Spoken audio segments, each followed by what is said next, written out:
You love them. You have always loved them. But somewhere between all the prayers you prayed for them, all the nights you stayed up worrying about them, all the times you chose them over yourself, you stopped recognizing the person in the mirror. And you haven't told anyone. Because how do you explain to someone that loving another person is slowly killing you? You smile in public. You show up. You keep giving. You keep praying. You keep holding on. But inside, you are exhausted in a way that sleep cannot fix. You are tired in a way that no one around you can see. And the worst part? You feel guilty even for feeling tired. Because you love them. And you believe love doesn't give up. But what if you were never meant to carry this? What if the weight that is breaking you was never yours to hold? Stay with me, because what I'm about to tell you might be the most important thing you've heard in a very long time. If this is already speaking to something deep inside you, subscribe right now. This channel exists for moments exactly like this one. You are not here by accident. You are not weak. I need you to hear that before anything else. You are not weak. You are not a failure. You are not a bad Christian. You are overwhelmed. There is a difference. And the world rarely takes the time to show you that difference. But God sees it. He sees the difference between someone who gave up and someone who gave everything and had nothing left. You gave everything. You showed up when no one else did. You prayed when they didn't. You cried for them in rooms where no one could hear you. You carried their pain like it was your own, because to you, it was. That is not weakness. That is a heart that loves too deeply in a situation that was never designed to hold that love. And now you're here, watching this, because something inside you knows. Something has to change. Something already knows. There is a war happening inside you right now. Maybe it's been happening for months, maybe for years. One part of you says, stay, keep trying, keep praying, don't give up on them. Love never fails. And another part of you, the part you've been trying to silence, says, I cannot do this anymore. And the moment that second voice speaks, guilt rushes in like a flood. Because you are a person of faith. And people of faith don't walk away. People of faith don't quit. People of faith push through, trust God, and believe for the miracle. So you silence that voice. You go back. You give more. You try harder. And the cycle continues. And you get smaller. And they stay the same. And you wonder, is something wrong with me? Why can't I fix this? Why isn't God answering? Why does loving this person feel like slowly disappearing? I want to ask you something, and I want you to sit with it. What if letting go is not a failure of faith? What if letting go is actually obedience to God? Phase 1, the exhaustion. Let me describe your life right now, and tell me if I'm wrong. You wake up in the morning, and before your feet even touch the floor, your mind is already on them, already calculating, already worrying, already preparing yourself for what today might bring. You carry their problems into your prayers. You carry their emotions into your days. You carry their choices into your nights. When they are struggling, you cannot rest. When they are angry, you feel responsible. When they are hurting, you forget that you are hurting too, because somewhere along the way, their needs became more real to you than your own. You stopped asking yourself, how am I doing? Because there was never time for that question. There was always something more urgent, always someone who needed more from you. And the people around you don't see it. They see you functioning. They see you holding it together. They see you showing up, giving, serving, helping, being present. They don't see what it costs you. They don't see you in the car, alone, gripping the steering wheel, trying not to fall apart. They don't see you in the shower, letting the water cover the sound of something breaking inside. They don't see the prayers that stopped being hopeful and became desperate. God, I can't do this anymore. But I don't know how to stop. You are not just tired. You are hollowed out, and you have been pouring from emptiness for so long that you forgot what it felt like to be full. This is not devotion. This is depletion. And God never designed you for depletion. If I stop showing up, who will? What kind of Christian walks away from someone who needs them? What kind of mother, what kind of friend, what kind of person gives up? And so you stay. Not because staying feels right, but because leaving feels wrong. Because you have been taught that love is sacrifice, and you believed it. You still believe it. Love is sacrifice. But there is something no one told you. There is a difference between sacrifice and self-destruction. Sacrifice is laying something down so that something greater can live. Self-destruction is disappearing completely and nothing getting better. Jesus said, "Love your neighbor as yourself." As yourself. That means there has to be a self left to love from. You cannot pour from a vessel that has been shattered. You cannot give life from a place that is dying. The guilt you feel is real. I am not dismissing it. But I need you to understand something about where that guilt comes from. Some of it comes from love. Genuine, beautiful love. But some of it has been placed there by the very person you are trying to help. Because they have learned, consciously or not, that your guilt keeps you close. That when they suffer loudly enough, you come running. That when they make you feel responsible for their pain, you take the responsibility.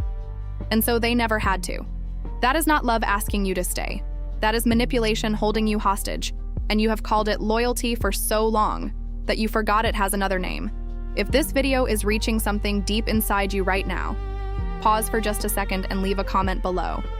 Write, "I needed this." Just that, because I want you to know you are not alone in this room. And if this is helping you, hit that like button. It helps more people find this message when they need it most. Now let's keep going, because the most important part is still coming. Phase 3, the truth. Now I need to tell you something that might be hard to hear, but I believe God is using this moment to speak it directly to you. Not everyone you are holding was sent by God. Read that again. Not everyone you are carrying was placed in your arms by heaven. Some connections were never divine assignments. Some relationships were wounds looking for somewhere to bleed. Some people found in you a softness they could live inside of, without ever intending to grow. And because you are a person of faith, because you believe in people, because you see the image of God in everyone you meet, you stayed. You stayed and you prayed and you believed and you gave. But here is the truth that changes everything. Loving someone does not mean God assigned you to save them. Feeling responsible for someone does not mean you are responsible for them. Your compassion is a gift. But it was never meant to be a chain.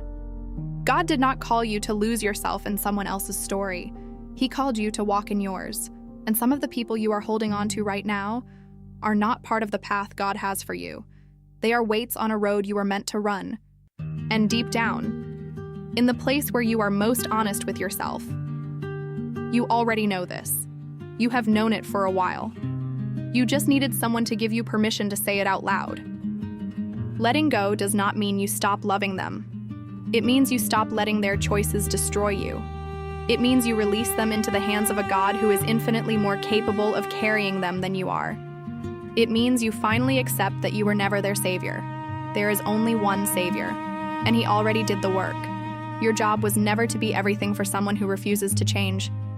Your job was never to bleed endlessly for someone who sees your wounds and keeps cutting. Your job was never to cancel yourself, so that someone else could remain comfortable in their dysfunction. God is not asking you to carry what is destroying you. He never was.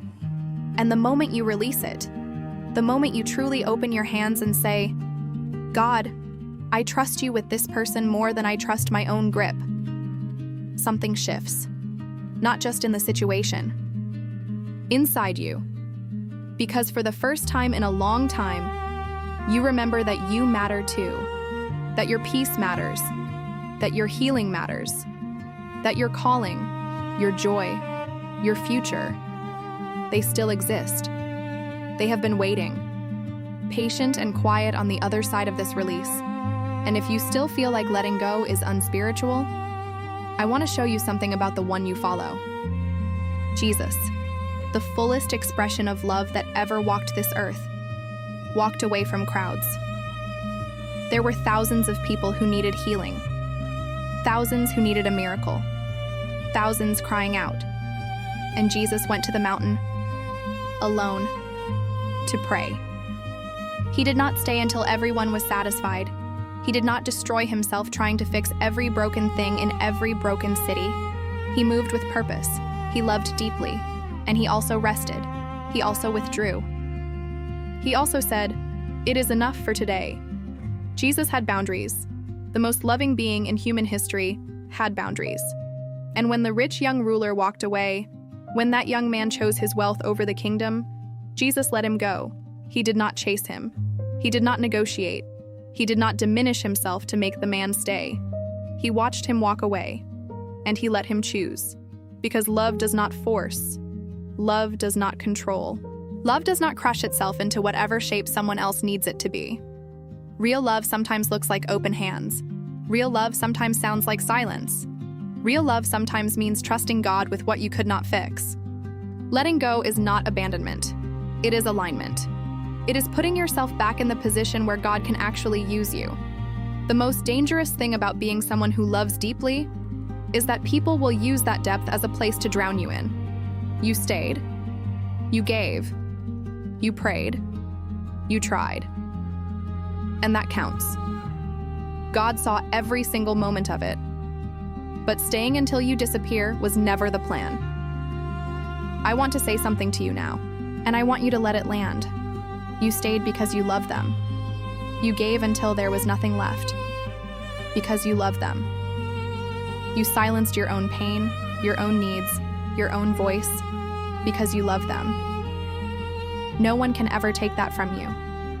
No one can call you selfish. No one can call you cold. You loved them in ways most people will never understand, but you have been dying inside. Slowly, quietly, faithfully, dying. And God sees that. He sees you. Not just the strong version you show to the world, He sees the version that weeps in the dark, the version that is running out of reasons to keep going, the version that has been asking, "God, when does this end?" He sees you. And He is not asking you to keep breaking. He is asking you to trust Him enough to let go. So here it is. Clear, strong, direct. From the word of a God who loves you more than you have allowed yourself to believe. Let them go. Not because you stopped loving them, but because God is enough for them. And He has been waiting for you to believe that. Let them go. Not because you are giving up, but because you are finally choosing to live. Let them go. Because your soul was not designed to be a sacrifice for someone else's refusal to change. Let them go. Because on the other side of this release, there is a version of you that is whole, rested, walking in purpose, filled again, alive again. Let them go. Because God is telling you to, and He does not ask for things that are not for your good. If this video spoke to you today, if something in here touched a place you have kept locked for a long time, I want you to do something right now. Leave a comment below and write, "Today, I choose obedience over guilt." That is your declaration. That is your moment. Write it and mean it. And if this message helped you, like this video. Share it with someone who is silently breaking right now. Someone who needs permission to breathe again. You might not even know who it is yet, but someone in your life needs exactly this. And before you go, the video appearing on your screen right now, watch it next. God has something else He wants to say to you today. He brought you this far for a reason. You have carried enough. You have prayed enough. You have tried enough.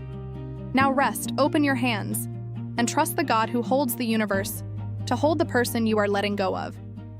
If it is destroying your soul, it was never from God.